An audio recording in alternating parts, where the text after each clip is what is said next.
chị bạn có phải là người không thích chờ đợi thì video này tôi sẽ giới thiệu cho các anh chị về những cái sản phẩm mà chúng tôi sẽ lấy ngay. Thì thông thường là với những nhà sản xuất khác thì khi bạn đặt hàng thì mới sản xuất ra, còn riêng cái gạch bông gió chúng tôi là luôn luôn là quản lý cái hàng stock trong kho tốt, cho nên là muốn là cung cấp cho khách hàng. Bởi vì có những khách hàng khi mà thấy những cái công trình đang xây dựng ở đâu đó thì họ thích ngay và mua liền, cho nên là Viettiles cũng đã tổ chức cái kho bãi khá tốt để mà cung cấp đáp ứng cho những cái đối tác của mình là có thể lấy ngay và lấy luôn, không phải chờ đợi. Cho nên là hiện tại là Viettiles có là hơn 70 mẫu khác nhau, và chúng tôi là bây giờ vẫn tiếp tục là sẽ xuất khẩu cho ra đời những cái sản phẩm và phát triển thêm những cái mẫu mã mới nữa. Thì sắp tới là chúng tôi sẽ có một cái mẫu hình tam giác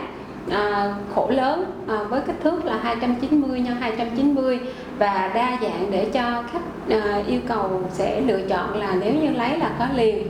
Thì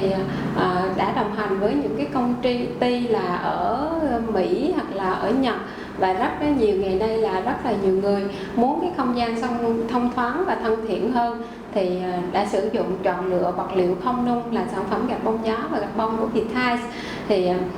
chúng tôi là luôn đồng hành với khách hàng, không chỉ cho ra đời những cái công trình đẹp chất lượng thì nó còn có những cái mẫu mã đa dạng phù hợp hơn để phục vụ cho nhiều khách hàng và nhiều cái thiết kế khác nhau của kiến trúc sư. Và tôi mến chúc các anh chị có nhiều sức khỏe và có một cái sự kết nối trong cái không gian sống của mình để thiết kế lên một cái công trình đẹp hơn nữa, để chúng ta là khi nhìn ngắm một cái công trình nào đó của ai đó ở nhà hàng xóm hoặc là một cái công trình villa resort cũng cảm thấy hưng phấn và hứng thú